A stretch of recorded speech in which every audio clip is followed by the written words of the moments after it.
السلام علیکم ناظرین، آپ دیکھ رہے ہیں کراس ٹائم میڈیا اور میں ہوں یاسر عرفات۔ ناظرین، پاکستان کی سیاسی، معاشی، دفاعی، اخلاقی اور عدالتی ہر طرح کی جو تاریخ ہے وہ اس وقت اہم موڑ کے اوپر کھڑی ہے۔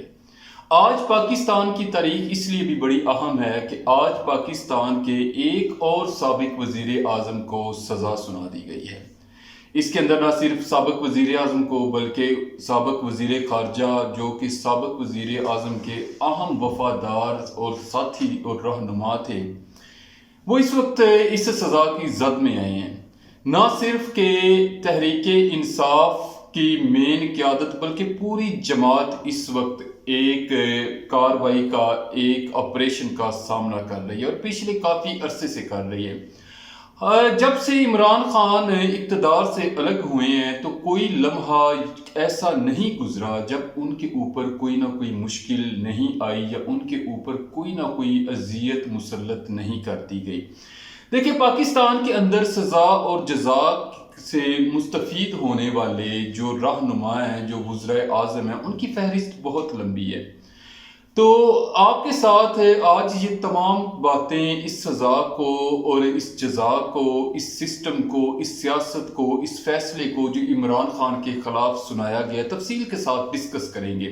لیکن اس سے پہلے اگر آپ نے ابھی تک ہمارے چینل کو سبسکرائب نہیں کیا تو اسے ابھی سبسکرائب کر لیں اور ساتھ بیل آئیکن کا بٹن دبانا مت بھولیے گا تاکہ ہماری جو ہر آنے والی ویڈیو ہے وہ بر وقت آپ تک پہنچ سکے۔ تو آج کا دن جو ہے وہ پاکستانی، دیکھیں، تاریخ کے اندر جو عدلیہ کے جتنے بھی فیصلے ہیں وہ تاریخ کا حصہ بن گئے۔ وہ مثالی طور پہ نہ بھی بنے تو عبرت کے طور پر بن گئے، لیکن بنے ضرور۔ دیکھیں، پاکستان کے اندر ہمیشہ جو سویلین حکمران ہیں انہیں سزائیں ہوئی ہیں، سیاست دانوں کو سزائیں ہوئی ہیں، اور آج اس فہرست کے اندر ایک اور نام کا اضافہ ہوا ہے جس میں قیدی نمبر 804 سابق وزیر اعظم عمران خان اور جو قیدی نمبر 805 کا انہوں نے اپنے ساتھی کو لقب دیا ہے سابق وزیر خارجہ شاہ محمود قریشی صاحب شامل ہیں۔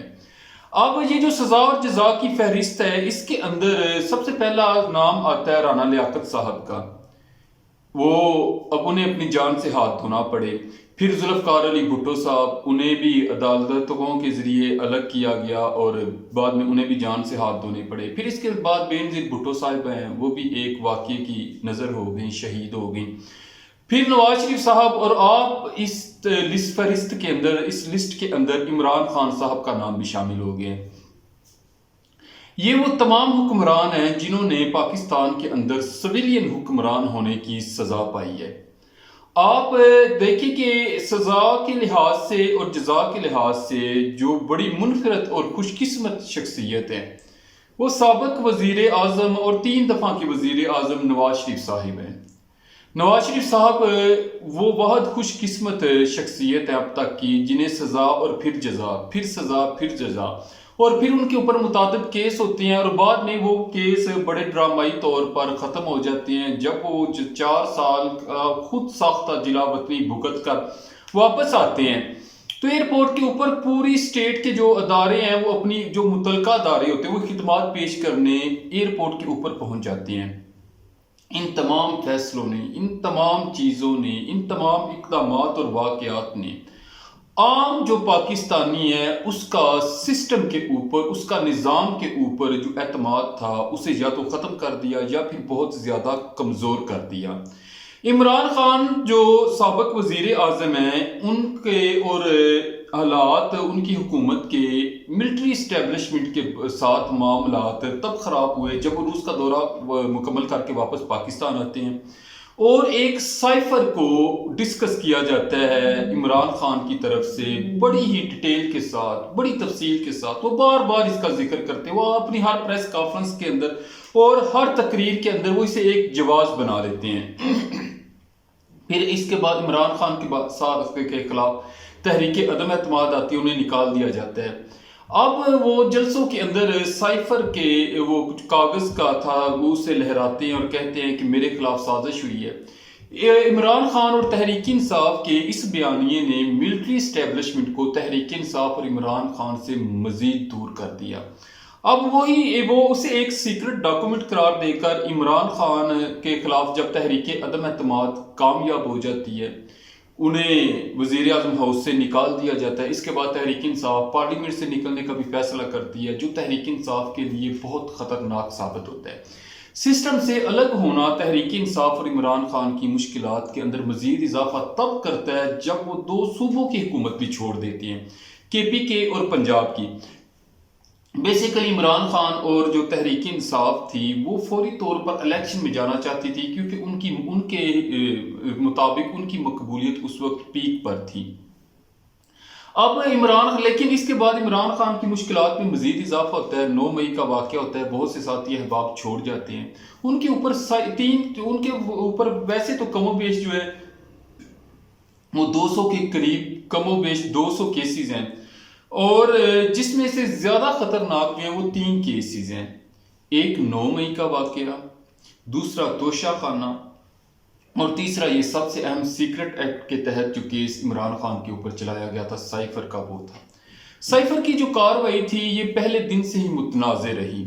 اس کے اوپر تنقید اور جو عمران خان اور تحریک انصاف کے مخالف کے طرف ایک جیسا ملا جلا رجحان چلتا رہا، لیکن صحافتی سطح پہ اس کی کوئی فیور خاص کبھی نہیں کی گئی، کیونکہ یہ جو ٹرائل تھا وہاں تک رسائی صحافیوں کو نہیں تھی، کارکنان کو نہیں تھی، میڈیا کو نہیں تھی، اور کبھی تو اہل خانہ کو بھی اور وکلا کو بھی نہیں ہوتی تھی۔ اس چیز کے اوپر بڑا کریٹیسزم کیا گیا۔ یہ پہلے دن سے یہ جو کیس ہے یہ متنازع رہا ہے۔ اب اس کیس کے اندر ایک بڑا دلچسپ موڑ آتا ہے، لیکن اس سے پہلے ہم ڈسکس کرتے ہیں کہ امریکہ کے خلاف جو کھڑے ہوئے ہیں لوگ آج تک جتنے حکمران، ان میں سے ایک عراق کے صدر صدام تھے۔ انہیں بھی عدالتوں کے ذریعے عدلیہ میں ان کے خلاف کیسز چلائے گئے، انہیں اپنی جان سے ہاتھ دھونا پڑے۔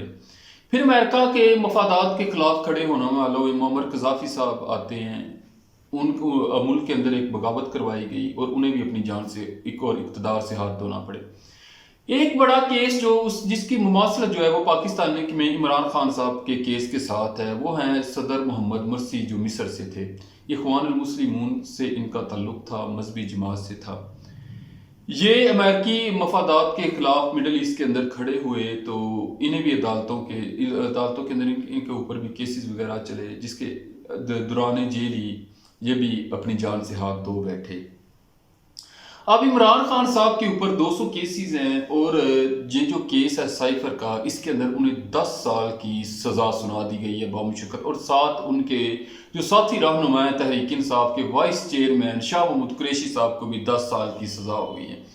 اس سزا کے اوپر تنقید اور تعریف کا ایک جیسا رد عمل آ رہا ہے، جو کہ تعریف کا جو رد عمل ہے وہ کافی افسوسناک ہے۔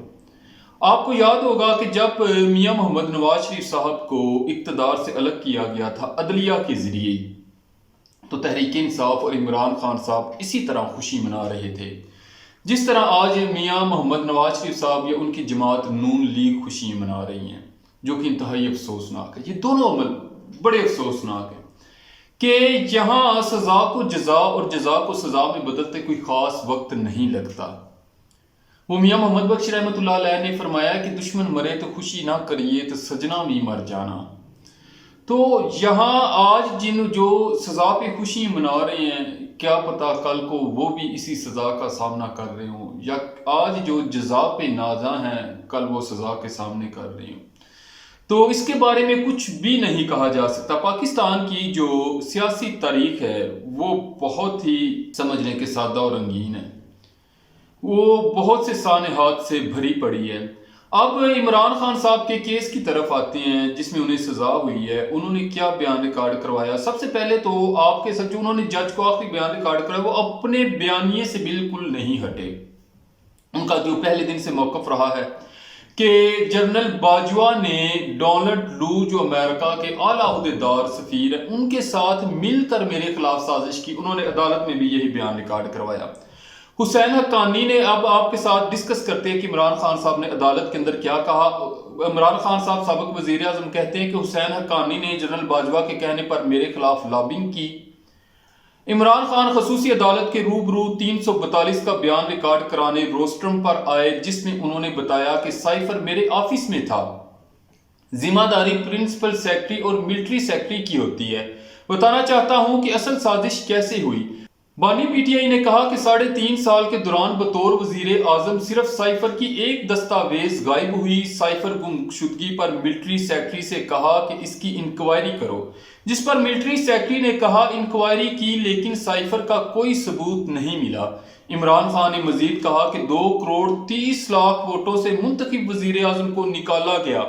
منتخب وزیر اعظم کے خلاف سازش میں جنرل باجوہ اور ڈونلڈ لو شامل تھے۔ حسین حقانی نے جنرل باجوہ کے کہنے پر میرے خلاف لابنگ کی۔ انہوں نے اپنے بیان میں مزید کہا کہ جنرل باجوہ سے ملاقات کے لیے 3 رکنی کمیٹی بنائی گئی۔ کمیٹی میں اسد عمر، شاہ محمود قریشی اور پرویز خٹک شامل تھے۔ جنرل باجوہ نے کمیٹی کو کہا اپنی سمت درست کرو ورنہ 12 سال کے لیے اندر جاؤ گے۔ روس سے واپس آیا تو شاہ محمود قریشی نے مجھے سائفر پیغام سے آگاہ کیا۔ بانی پی ٹی آئی کے مطابق اس دوران میری باجوہ سے متعدد ملاقاتیں ہیں۔ سب سے پہلے تو اس کا جو طریقہ کار ہے، دیکھیے عمران خان جو سابق وزیر اعظم ہے وہ پہلے دن سے جنرل باجوہ صاحب کا نام لے رہے ہیں اور بار بار لے رہے ہیں، لیکن بڑی عجیب بات ہے کہ کسی عدالت نے جنرل باجوہ صاحب کو طلب نہیں کیا، ان سے پوچھا نہیں۔ اب اس کے اوپر اس کے سیکرٹ ایکٹ کے ہونے پہ بھی سوالات یوں اٹھتے ہیں کہ اگر کسی ملک کے وزیر اعظم کو کوئی دوسرا ملک دھمکی دیتا ہے یا ڈیمارش کرتا ہے یا اس کو کہتا ہے کہ یہ کرو ورنہ اس کے انجام کے لیے تیار رہو، تو کیا وہ اس کے بارے میں اپنی قوم کو جن کے ووٹوں سے وہ وزیر اعظم بنا یا اپنی کابینہ کو جو اس کی کابینہ ہے جس کے ساتھ مل کر وہ اسٹیٹ کہ جو سسٹم کو چلا رہا ہے، کیا انہیں آگاہ نہیں کر سکتا؟ کیا وہ اپنی قوم کو کسی واقعے کے لیے تیار نہیں کر سکتا، کسی آزمائش کے لیے بتا نہیں سکتا کہ ایسا کچھ ہو سکتا ہے؟ تو عمران خان کا یہ جو سیکرٹ ایکٹ کا مقدمہ ہے اس کے اندر بہت سے سوالات اٹھتے ہیں۔ ایک تو جو ٹرائل کا 14 گھنٹے کی سماعت ہوتی ہے اور اس کے اندر جو ٹائمنگ ہے عدالت کی اس کا بھی لحاظ کوئی خاص نہیں رکھا جاتا۔ 14 گھنٹے کی سماعت ہوئی ہے اور ہر طرح سے ممکن کیا گیا ہے کہ 8 فروری سے پہلے کسی بھی طرح سابق وزیر اعظم کو سزا سنا دی جائے۔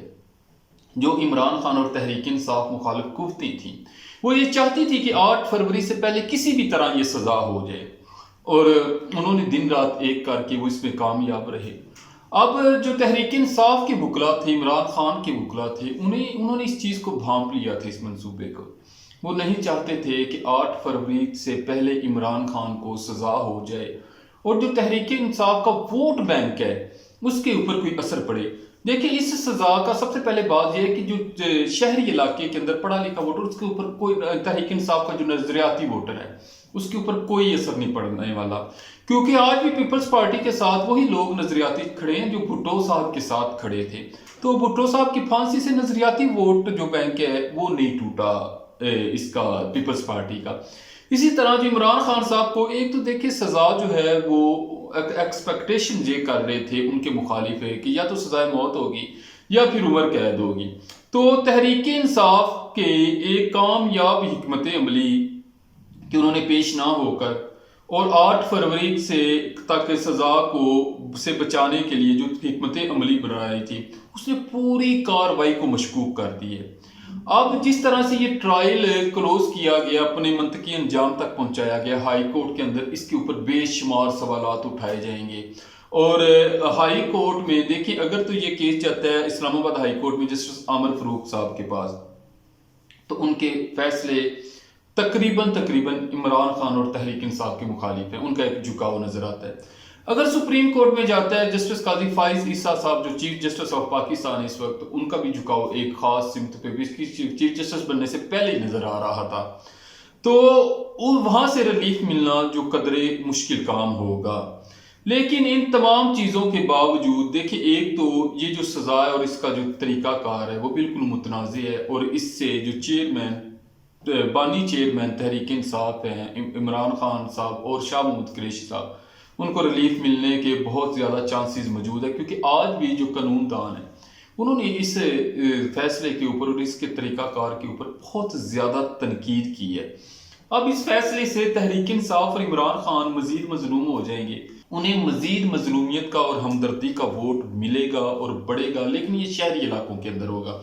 دیہاتی علاقوں کے اندر اب تحریک انصاف کو پہلے سے زیادہ سخت ورک کرنے کی ضرورت ہے، زیادہ متحرک ہونے کی ضرورت ہے، کیونکہ پنجاب کے آبادی کے لحاظ سے، نمائندگی کے لحاظ سے سب سے بڑا صوبہ ہے، اور اس کی زیادہ تر جو آبادی ہے وہ دیہاتوں پر مشتمل ہے۔